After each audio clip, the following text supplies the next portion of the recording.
Good morning students. आज हम आपके 7th चैप्टर जो रीडर का 7th चैप्टर है वो स्टार्ट करने जा रहे हैं, जिसका नाम है डेंगू बुखार। तो इस पाठ के माध्यम से हमें क्या क्या जो चीज़ें जानने को मिलेंगी उसके बारे में थोड़ा सा जान लेते हैं।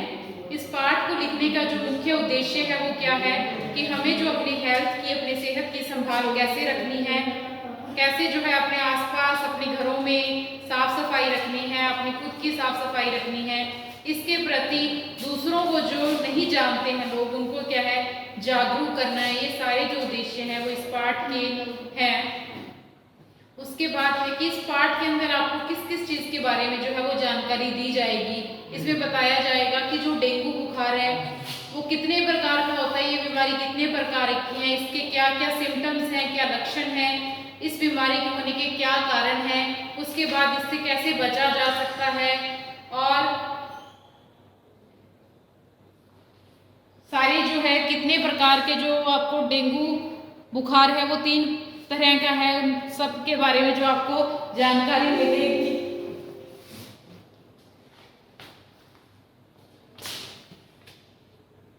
तो हम अपना पाठ जो है वो शुरू करते हैं।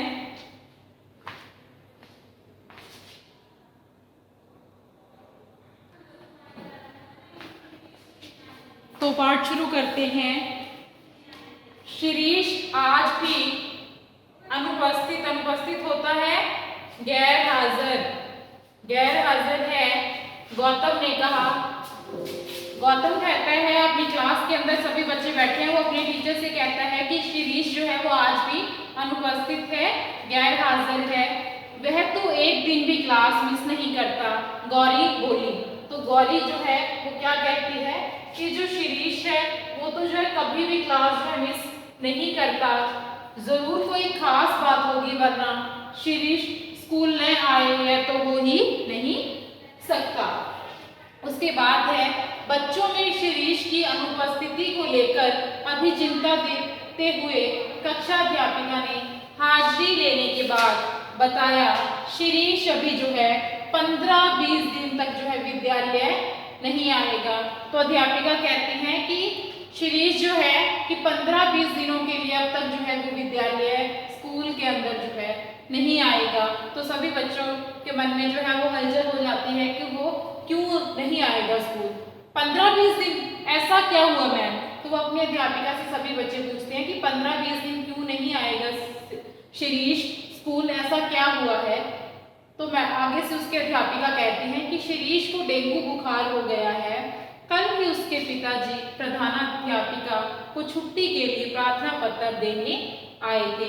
प्रधानाध्यापिका होता है कि हेडमास्टर जो है या प्रिंसिपल को जो है उसने छुट्टी के लिए जो उसके शिरीष के पेरेंट्स हैं वो आए थे, और उन्होंने क्या है एप्लीकेशन दी है कि जो शिरीष है वो आगे आने वाले 15-20 दिन जो है वो स्कूल नहीं आएगा, उसे जो है डेंगू बुखार हो गया है।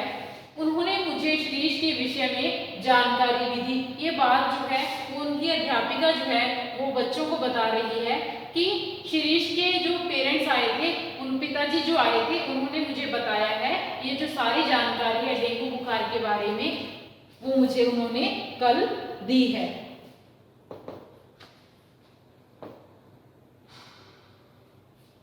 तो आगे से जो बच्चे हैं वो क्वेश्चन पूछते हैं मैडम से कि मैडम डेंगू बुखार क्या होता है। गौतम ने कहा। तो गौतम मैडम से पूछता है कि मैम ये डेंगू बुखार जो है वो क्या होता है। तो मैम कहती हैं, आदित्य ने भी प्रश्न किया कि डेंगू क्यों होता है।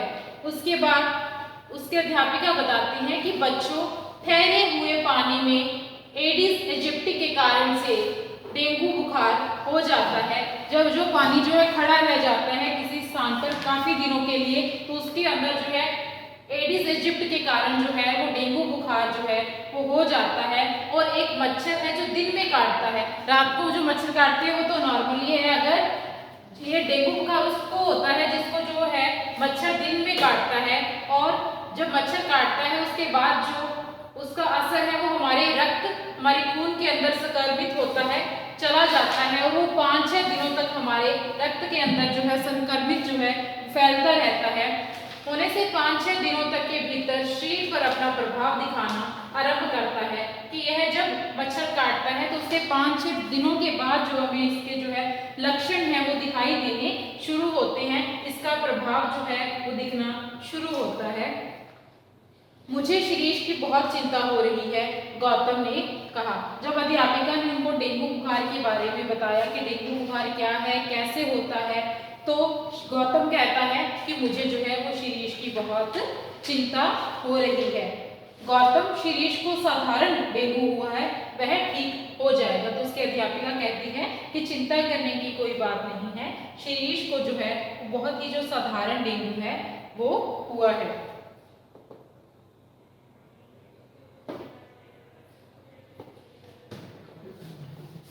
उसके बाद साधारण डेंगू, क्या डेंगू के भी कई प्रकार हैं? गौतम कहता है आगे मैं अपनी अध्यापिका से कि क्या डेंगू के भी बहुत सारे प्रकार हैं? तो उसकी अध्यापिका बताती है कि हाँ गौतम, डेंगू के कई प्रकार होते हैं, जिनमें साधारण dengue, haemorrhagic, shock syndrome dengue, ये सारे जो 3 उनके जो है वो टाइप्स बताई हैं, पार्ट बताए हैं कि जो डेंगू है वो 3 तरह का होता है। एक तो साधारण डेंगू, हेमरेजिक दूसरा, और शॉक सिंड्रोम, ये 3 प्रकार के जो है वो डेंगू का इसमें हमें बताया गया है। उसके बाद कहते हैं कि मैडम, साधारण डेंगू, हेमरेजिक और शॉक सिंड्रोम में क्या अंतर है?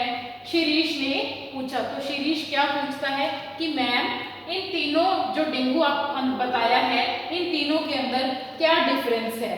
तो शिरीष, तुम्हारा प्रश्न बहुत अच्छा है, इनमें पाए जाने वाले लक्षणों को देखकर इनके अंतर को जो है समझा जा सकता है। तो आगे से अध्यापिका कहती हैं कि है जो आपने प्रश्न पूछा शिरीष वो बहुत अच्छा है, और इनके जो लक्षण हैं उनको देखकर हम इनके अंतर को जो है वो समझ सकते हैं, अंतर का जो है वो पता लगा सकते हैं। उसके बाद है मैडम, साधारण डेंगू के क्या लक्षण होते हैं? गौरी पूछती है। तो आगे से जो गौरी है वो क्वेश्चन करती है अपनी अध्यापिका से कि मैडम, साधारण डेंगू के क्या लक्षण हैं, कि क्या लक्षण होते हैं जब साधारण डेंगू होता है?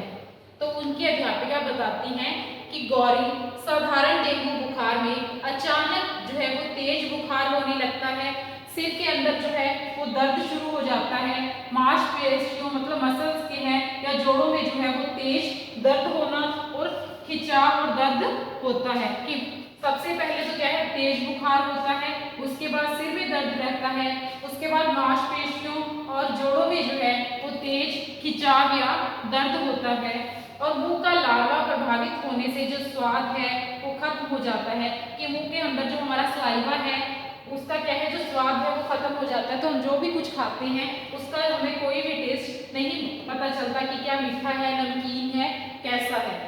और ये जब साधारण डेंगू होता है तो इससे क्या है, हमें भूख भी नहीं लगती है। अगर स्वाद ही नहीं पता चल रहा तो भूख का कैसे पता चलेगा, भूख तुम्हें लगेगी नहीं। बिना किसी कारण पेट में असहनीय होता है, जो सहन न हो, सहन होने लायक ना हो, ऐसा दर्द होता है। कि जब साधारण डेंगू होता है तो तेज बुखार होता है, सिर के अंदर दर्द रहता है, मांसपेशियों और जोड़ों में जो है वो तेज खिंचाव या दर्द होता है, और जो हमारे मुंह का स्वाद है वो भी प्रभावित हो जाता है, उसका जो स्वाद है वो खत्म हो जाता है। जो लावा है हमारे या सलाइवा है उसका जो टेस्ट है वो कोई पता ही नहीं चलता कि नमकीन है, मीठा है, फीका है, कैसा टेस्ट है खाने का, इसके बारे में भी पता नहीं चलता, और जो है वो भूख भी नहीं लगती। और बिना किसी कारण से जो क्या है, पेट के अंदर, स्टमक के अंदर जो है असहनीय, जो सहन न होने वाला जो है वो दर्द रहना शुरू हो जाता है। तो ये सारे के सारे जो लक्षण हैं वो साधारण डेंगू के हैं। तो आगे से ऋषा घबरा गई और कहती है, इतना दर्द?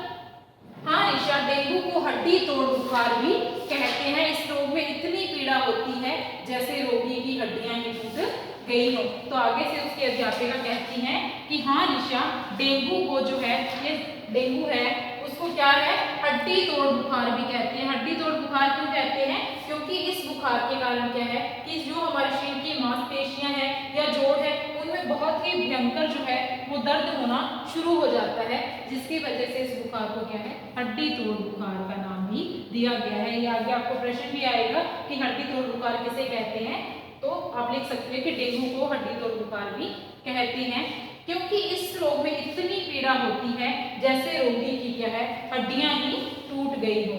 तो इसके अंदर क्या है कि इतनी ज़्यादा हमारी मांसपेशियों में खिंचाव होता है, तो ऐसा लगता है कि जिसको बुखार हुआ है या जिसको डेंगू है उसकी तो जो सारी की सारी जो हड्डियां हैं वो टूट गई हों। आज के लिए इतना ही। आगे का जो चैप्टर है हमारा, आगे का पार्ट है, वो हम अगले हमारे नेक्स्ट लेक्चर में करेंगे। Thank you so much students.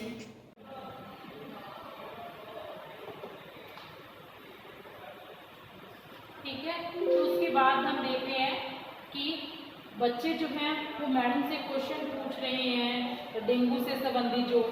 हाँ निशु, डेंगू के मरीज की ताजे फलों या रस और तरल पदार्थों का सेवन करना चाहिए। कि क्या है, डेंगू के पेशेंट को ताजे फलों का रस और तरल पदार्थों का है सेवन करना चाहिए। इससे दशा में सुधार लाया जा सकता है। कि क्या है कि अगर हम उसको लिक्विड देंगे पीने के लिए, तरल पदार्थों का सेवन करवाएंगे या फलों का रस जो है वो पीने के लिए देंगे, जिससे क्या है कि पेशेंट की जो दशा है उसमें सुधार लाया जा सकता है। बच्चों यहाँ एक और बात बता दूं, यदि मादा मच्छर किसी ऐसे व्यक्ति को काट ले जो डेंगू रोग से पीड़ित है, तो मच्छर को डेंगू वापस मिल सकता है। क्या है, ये बहुत ही इम्पोर्टेंट बात है कि अगर आपको मादा मच्छर किसी व्यक्ति को काट लेता है, अगर मेल जो मॉस्किटो है या मेल मच्छर है वो किसी भी व्यक्ति को काट लेता है, तो अगर उस व्यक्ति को डेंगू है तो क्या है कि जो मच्छर है उसको डेंगू उसमें वापस चला जाता है। सर्वप्रथम यह वायरस मच्छर के पेट में रहने वाली कोशिकाओं में रहता है। कि सबसे पहले जो यह वायरस है वो मच्छर के पेट में रहता है। लगभग 8-10 दिनों में यह वायरस मच्छर की लाल ग्रस्तियों की संक्रमित कर देता है। कि 8-10 दिनों के बाद क्या है, ये वायरस मच्छर की लाल मतलब कि जो खून का बहाव है, खून का सर्कुलेशन है, उसमें संक्रमित होता है, बहना शुरू कर देता है, जिससे क्या है कि मच्छर मानव को काटता है। तो इसकी संक्रमित लार मानव को संक्रमित कर सकती है। कि जैसे ही उसने जो है मादा मच्छर ने किसी पेशेंट को, डेंगू वाले पेशेंट को काट दिया है, तो क्या है कि मच्छर के भी 8-10 दिनों के बाद जो उसका वायरस है वो उसके ब्लड में आना, सर्कुलेट होना शुरू हो जाएगा। उसके बाद क्या है, उसके सलाइवा के अंदर जो है वो आना शुरू हो जाएगा। अगर उसके सलाइवा के अंदर वो आ गया है वायरस, तो ही अगर वो किसी पेशेंट को या किसी व्यक्ति को काटता है तो उसे डेंगू होता है। उसके बाद है, मैडम क्या डेंगू को रोकने हेतु वैक्सीन उपलब्ध नहीं है? राघव बोला। तो ये सारी बातें जो मैडम बताती हैं कि इतनी तरह का ये जो डेंगू है वो है, लक्षण इसके क्या क्या लक्षण हैं। उसके बाद क्या है, राघव पूछता है मैडम से कि क्या डेंगू को रोकने की कोई वैक्सीन भी है, कोई टीका भी बना है इसके लिए? तुमने बहुत अच्छा प्रश्न किया है। डेंगू बुखार से बचाव के लिए अभी तक कोई वैक्सीन नहीं है। हाँ, वैज्ञानिक इस दिशा में प्रयासरत अवश्य हैं। तो उनकी अध्यापिका बताती हैं कि राघव, तुमने जो ये क्वेश्चन है वो बहुत अच्छा पूछा है कि हाँ इसकी कोई वैक्सीन बनी है या नहीं, पर क्या है कि डेंगू बुखार से बचाव के लिए अभी तक कोई भी वैक्सीन नहीं बनी है।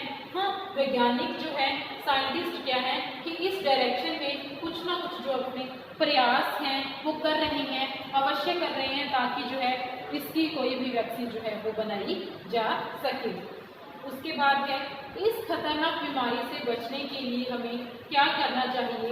राघव ने पूछा। तो राघव पूछता है, इसके बाद पहले राघव ने पूछा कि इसकी कोई वैक्सीन है, उसके बाद राघव पूछता है कि क्या इस बीमारी से बचने के कोई हमें कुछ डायरेक्शंस जो है वो दी जाएं कि हम इस बीमारी से जो है वो कैसे बच सकते हैं। तो हमें क्या है, कुछ सावधानियां बरतनी चाहिए। जैसे कौन कौन सी सावधानियां हम बरत सकते हैं कि जहाँ भी हमें ठहरा हुआ पानी मच्छरों को आकर्षित करता है, कि जहाँ भी जैसे हम कोई बर्तन के अंदर पानी काफ़ी दिनों तक, हफ्ते 2 हफ्ते तक रख लेते हैं, या फ्रिज के जो पीछे वाला है उसमें एक बॉक्स बना होता है, उसमें भी पानी जो है वो इकट्ठा हो जाता है। वहाँ पे भी जो नदियाँ हैं या नाले हैं हमारे घर के आसपास, उसके अंदर अगर काफ़ी दिनों तक पानी ठहरा हुआ होता है, उसमें जो है वो ये मच्छर जो है वो रहने लगते हैं। और मच्छर जब वहाँ पे इकट्ठे होते हैं तो ये भी एक डेंगू, जो अगर वो मच्छर इतने जहरीले होते हैं, अगर वो किसी व्यक्ति को काटते हैं तो उससे उसको जो डेंगू है वो हो सकता है। दूसरा, ठहरे हुए पानी को खुले पात्रों में भरकर नहीं रखना चाहिए, कि अगर हमने पानी इकट्ठा किया है किसी भी बर्तन के अंदर तो उसको खुला न छोड़ें, ठीक है, उसको ढक के रखना चाहिए। यदि रखना आवश्यक हो तो उसे बदलते रहना चाहिए, कि अगर हमने कोई, जैसे हम क्या है कि पशु पक्षियों को जो जल पीने के लिए रखते हैं, वो क्या है कि हम एक दिन की रख ले, दूसरे दिन सुबह फिर धो के और दूसरा उसमें पानी डाल देते हैं। अगर उस पात्र के अंदर क्या है कि एक हफ्ते तक पानी पड़ा रहेगा बिना ढके हुए, तो क्या है कि नॉर्मल सी बात है, वहाँ पे मच्छर जो है वो अवश्य होंगे। तो सबसे पहले तो अगर आपने पानी इकट्ठा करके रखना है तो क्या है कि खुले बर्तन में ना रखें, उसे क्या है ढक कर रखें। अगर खुला रखना ही है तो जो है पानी को रोज बदलते रहना चाहिए। अगर एक हफ्ते तक एक जगह में खुले बर्तन के अंदर पानी पड़ा रहेगा तो वहाँ क्या है कि मच्छर होने लाजमी है। उसके बाद है कि एक यह मच्छर दिन में काटता है, वो तो हमने आगे भी पढ़ा था कि यह जो मच्छर है वो हमें दिन में काटता है। इससे बचने के लिए शरीर को पूरी तरह ढकने वाले कपड़े जो हैं वो पहनने चाहिए। मच्छरों से बचने के लिए कीटरोधी दवा का छिड़काव किया जा सकता है, कि अभी तो बहुत सारे जो कीटरोधी है, जो जानवरों को मारने के लिए बहुत सारे जो दवाओं का छिड़काव होना शुरू हुआ है, जिससे क्या है मच्छरों से जो है बचा जा सकता है। उसके बाद है अध्यापिका कहती हैं कि बच्चों, शरीर को स्वस्थ रखना हमारी जिम्मेवारी है। हमें स्वास्थ्य के प्रति सजग रहना चाहिए। सजग का मतलब है कि हमें अपने शरीर को साफ सुथरा रखने का जो हमेशा ध्यान रखना चाहिए। खान पान के प्रति सतर्क रहें। क्या है कि अच्छा खाना खाना चाहिए, बाहर के खाने को अवॉइड करें। अगर हफ्ते में एक दिन है तो चलता है, अगर हफ्ते में आप रोज ही बाहर का खाना खाओगे तो नॉर्मल सी बात है कि आपको बीमारियां जो है वो जल्दी लगेगी। आसपास का वातावरण जो है वो स्वच्छ रखें, कि हमारे आसपास का जो इन्वायरमेंट है वहाँ पे अच्छी तरह से साफ सफाई रखें। रोगों से बचने का प्रयास करें, कि अगर आप साफ सफाई रखेंगे, स्वस्थ रहेंगे, जिससे क्या है कि आपको किसी भी रोग, कोई भी जो डिजीज़ है या रोग है वो नहीं होगा, और जिससे आप बच सकते हैं। अगर आपको एक पेशेंट को या एक पर्सन को, आपके घर में किसी को भी डेंगू हुआ है तो नॉर्मल सी बात है कि घर में दूसरे व्यक्तियों को भी हो सकता है वो। इसलिए क्या है कि आसपास का जो हमारा वातावरण है उसको स्वस्थ रखें, अच्छा रखें, और अच्छा खाना पीना जो है हमें करना चाहिए। ऐसी जानकारियाँ अपने से जुड़े सभी लोगों में बांटते रहें, कि हम पढ़ रहे हैं, आपको भी मैंने बताया है, आप अपने परिवार को बताएं, आस पड़ोस में बताएं कि डेंगू बुखार है वो उसके कितने प्रकार हैं, क्या क्या उसके लक्षण हैं, उसे कैसे बचा जा सकता है, उसमें क्या क्या जो खाना चाहिए और क्या नहीं खाना चाहिए। ये आप भी जो अपने परिवार को, अपने रिश्तेदारों को, अपने आस पड़ोस में जो है वो बता सकते हैं। जो ऐसी जानकारियाँ हैं हमें बांटते रहना चाहिए, क्योंकि जरा सी सावधानी से हम डेंगू जैसे गंभीर रोगों से बच सकते हैं। आपको भी पता चला है तो क्या है, इसकी सारी सावधानियां जो है आप अपने दूसरे जो पेरेंट्स हैं या रिश्तेदार हैं उनसे डिस्कस करें, उनकी सावधानियों भी बताएं उन्हें कि कैसे इन चीज़ों से जो सावधान रहा जा सकता है, और इसी तरह से क्या है कि हम इन गंभीर जो है भयंकर रोगों से क्या है बच सकते हैं। तो आज हमारा जो ये चैप्टर है वो कंप्लीट होता है। एक बार फिर से आपको बता देती हूँ कि इसमें क्या कुछ स्टार्टिंग से एंड तक कहा है।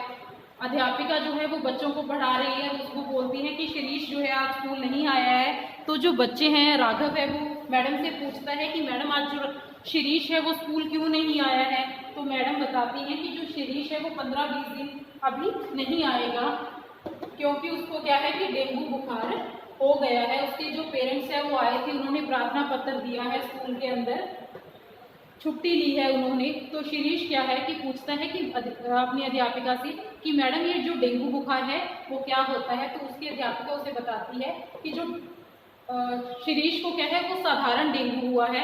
तो आगे से बच्चे पूछते हैं कि जो डेंगू के भी आगे प्रकार हैं, उसके भी आगे टाइप्स हैं। तो उसकी अध्यापिका बताती हैं कि जो डेंगू है वो 3 प्रकार का होता है। पहला है साधारण डेंगू। साधारण डेंगू के अंदर हमने देखा कि क्या क्या लक्षण है उसके, सिर दर्द का होना, मांसपेशियों के अंदर खिंचाव या दर्द रहना, लावा जो सलाइवा है उसके अंदर जो हमारा स्वाद है वो खत्म हो जाता है, जिससे क्या है भूख नहीं लगती, या बिना किसी कारण के अंदर हमारे पेट के अंदर जो है वो असहनीय दर्द होता है, असहनीय होता है, जो दर्द हम सहन नहीं कर सकते, इतना भयंकर दर्द जो है वो होता है। और इसे साधारण जो बुखार है या साधारण डेंगू है, इसको हम हड्डी तोड़ बुखार भी कहते हैं।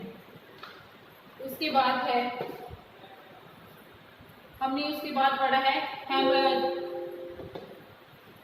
उसके बाद हमने पढ़ा था हेमरेजिक। हेमरेज का मतलब होता है कि जो हमारा दिमाग है वो पूरी तरह से नष्ट या जो खराब होने लगता है, जिससे बहुत भयंकर सिर दर्द या जो शरीर में कंपकंपाहट होती है, जिससे क्या है बहुत तेज सर्दी लगती है, और हमारा जो बुखार है वो 105 डिग्री सेल्सियस तक जो है वो पहुंच जाता है, जिससे अगर हम उसको जांच प्रॉपर टाइम पे नहीं करवाते हैं तो किसी व्यक्ति की जो है जान भी जा सकती है। और इसके अंदर हमने पढ़ा था कि हमें किस तरह जो कौन कौन सी मेडिसिन है वो नहीं लेनी चाहिए। तो हमने पढ़ा था कि डिस्प्रिन, क्रोसिन और एस्प्रिन जैसी जो दवाइयाँ हैं वो इसके अंदर हमें नहीं लेनी चाहिए, ये सारे। उसके बाद था शॉक सिंड्रोम, ये भी एक उसका पार्ट है, जिसके अंदर क्या है कि व्यक्ति को जो पसीना बहुत तेजी से आता है, ठंड लगनी शुरू हो जाती है, खून जमना शुरू हो जाता है। जब खून जमता है तो उससे क्या है कि शरीर के ऊपर जो है लाल चकन्ने पड़ने या स्पॉट्स बनने शुरू हो जाते हैं, जिससे क्या है कि व्यक्ति को यह तीसरा और सबसे गंभीर अवस्था है डेंगू की, जिससे व्यक्ति की जो मौत है वो जल्दी हो सकती है। तो ये सारी चीज़ें जो है अध्यापिका ने अपने बच्चों को जो है वो बताई हैं। उसके बाद क्या है, मैडम ने बताया था कि क्या क्या लक्षण है, इससे कैसे बचा जा सकता है, या जिस व्यक्ति को जो है वो डेंगू हुआ हो उसको जो है तरल पदार्थ या फलों का रस देना चाहिए, जिससे क्या है उसकी दशा के अंदर सुधार लाया जा सकता है। और हमने ये भी पढ़ा कि अगर किसी व्यक्ति को मादा जो है मच्छर काटता है तो उसको, जो किसी व्यक्ति को अगर रोग हुआ है, डेंगू हुआ है, तो वो उसको वापस भी मिल सकता है। और अगर एक मच्छर को अंदर जो वायरस है वो 8-10 दिनों के बाद है वो उसकी लार के अंदर या उसके ब्लड के अंदर आना शुरू होता है, जिसके अगर 8-10 दिन के बाद एक मच्छर किसी व्यक्ति को काटता है तभी उस व्यक्ति को जो है वो डेंगू होता है। अगर मच्छर के पास 1-2 दिन के अंदर वो वायरस आया है तो वो किसी को भी इफेक्ट नहीं करता है, किसी को भी प्रभाव नहीं करता है। उसके बाद हमने पढ़ा है कि डेंगू बुखार की क्या क्या सावधानियां हैं, कि जो पानी है वो खड़ा हुआ पानी अपने आसपास न रहने दें, खुले पात्रों के अंदर पानी भरकर न रखें। अगर किसी बर्तन के अंदर हमने पानी इकट्ठा रखना है तो उसको ढक के रखें। अगर जैसे पशु पक्षियों को पानी डालते हैं तो उसको क्या है रोज धो के दोबारा नया पानी जो उसमें भर देना चाहिए, उसे खुला नहीं रखना चाहिए, जिससे ताकि जो है मच्छरों से बच सके। उसके बाद इसके लिए काफ़ी कीटरोधी दवाएं भी हैं, उनका भी छिड़काव किया जा सकता है।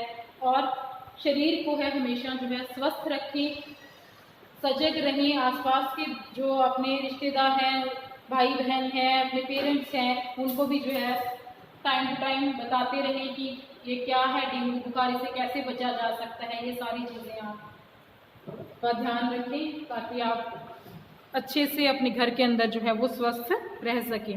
Thank you students.